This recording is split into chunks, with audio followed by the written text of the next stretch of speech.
Alors bonjour tout le monde, et ça fait un bail que j'ai pas publié de vidéo sur la physique, sur les mathématiques. Bon, j'étais inspiré par les recherches et autres.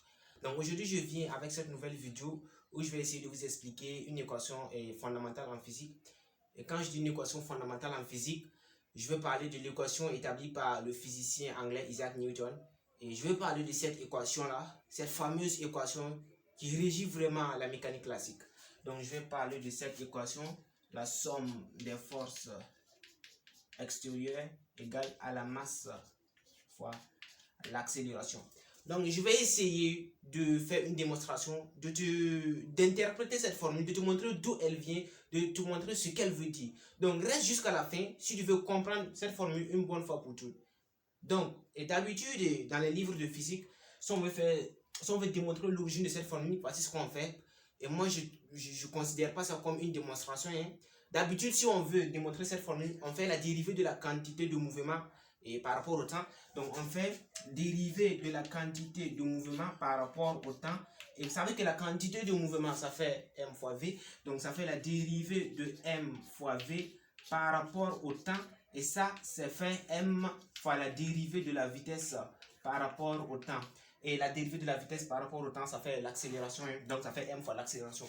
Et ça, si je te demande, voilà, dans tout ça, qu'est-ce que tu as compris? Tu ne sais pas. De 1, tu ne sais même pas ce qu'est la quantité de mouvement. C'est quelque chose qui est abstrait. Bon, si tu veux que je t'explique la quantité de mouvement, dis-le moi en commentaire. Je vais essayer de faire une vidéo spéciale pour ça.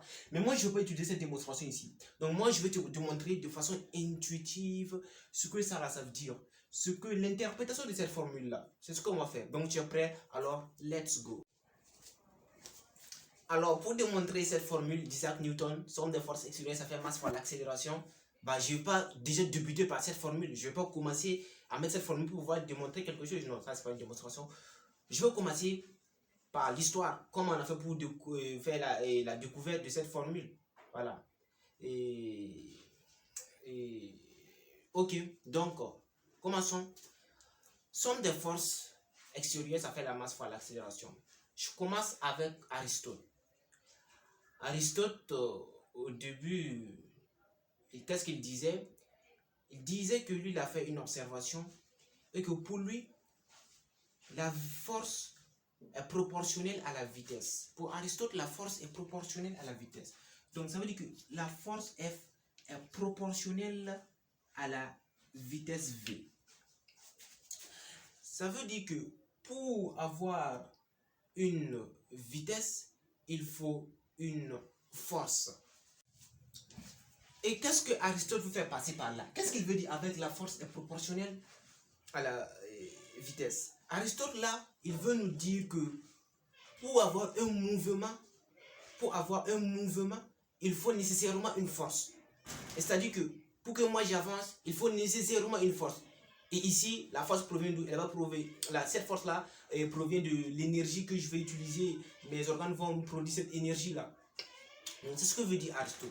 Donc, et si vous regardez, il a raison. C'est vraiment intuitif, quoi.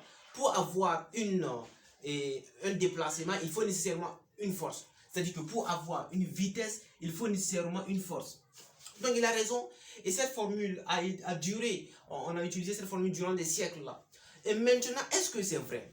Ouais, à l'époque d'Aristote, c'était vrai. On enseignait ça même à l'école. C'était vrai. Mais moi, je veux t'inviter à faire une expérience de pensée. Et cette expérience de pensée, elle est très intéressante. Regarde ce qu'on va faire. Donc, tu vois qu'il a dit que la force est proportionnelle à la vitesse, n'est-ce pas? Et moi, je vais te dire que de prendre un caillou, on va considérer un être humain ici, une personne qui est là, qui prend un caillou, voici un caillou, un objet quelconque, et qui lance cet objet. Donc, lance cet objet avec une vitesse initiale donnée.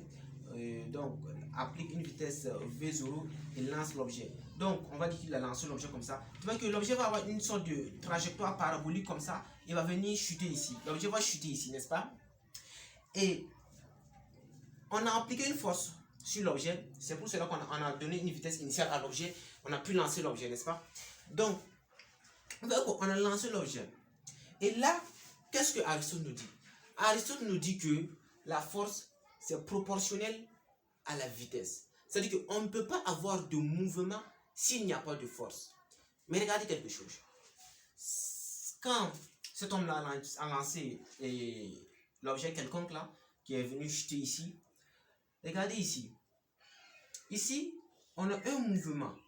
Ce mouvement que vous considérez là, si on considère ce mouvement horizontal réalisé par l'objet pour les quelques secondes là, mais il n'y avait pas de force.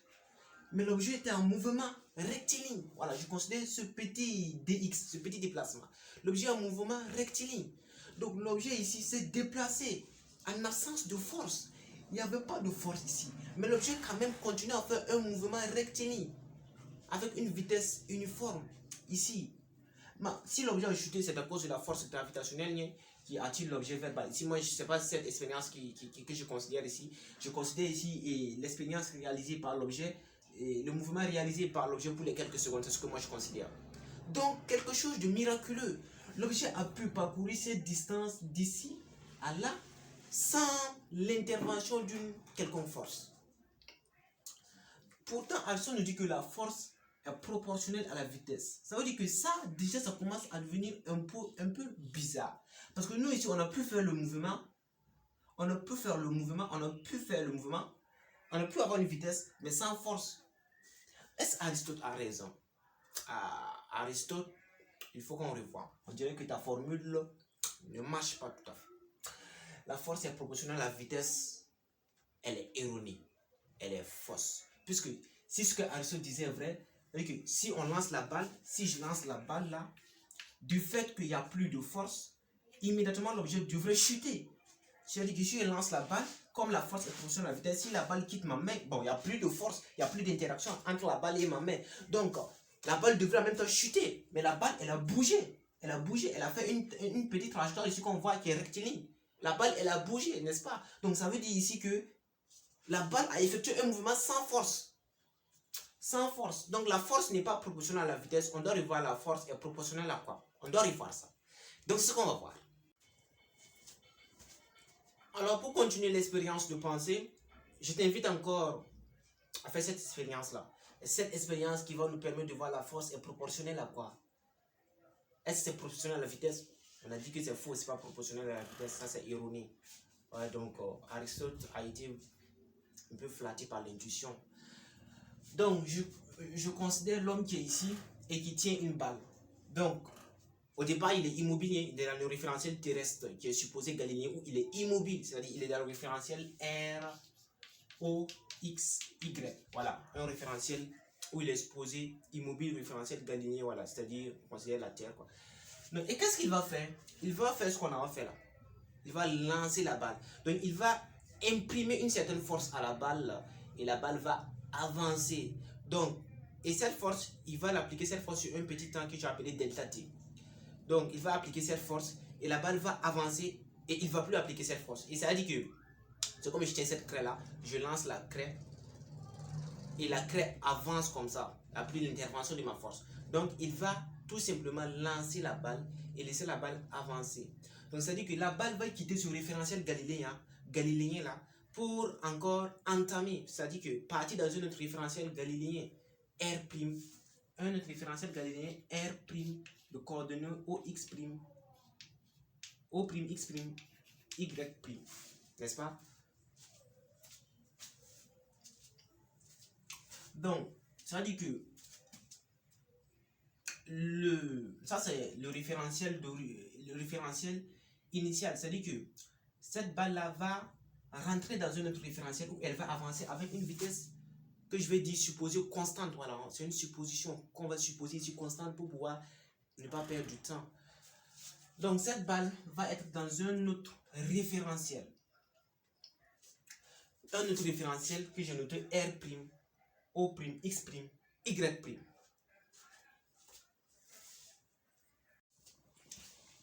Donc on va un peu réeffacer pour que vous voyez ça ici. Donc un peu plus bas, je redessine ce que j'avais fait là. Donc on a l'homme qui est ici. On a ici Y, ici X, ici O. Et voici la balle. L'homme va lancer la balle, c'est-à-dire qu'il va appliquer une certaine force F sur la balle sur un certain temps delta t. Et la balle va quitter ce référentiel galiléen R, O, X, Y. Ce référentiel galiléen R, O, X, Y pour entamer un autre référentiel ici et un autre référentiel ici. C'est-à-dire la balle va entamer un autre référentiel ici voilà, qui est là, le O', Y' et X'. Donc, on a la balle qui sera ici.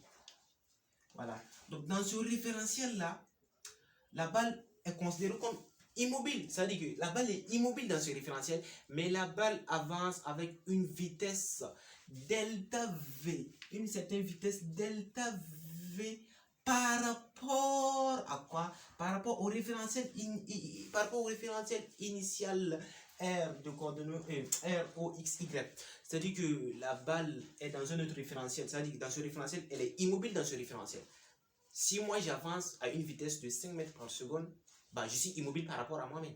Je suis immobile par rapport à moi-même. Mais je suis mobile par rapport à quelque chose. Donc c'est la même chose ici. C'est-à-dire que dans ce référentiel-là, qui est déterminé par la balle est immobile par rapport à elle-même, mais elle est mobile par rapport à ce référentiel donné.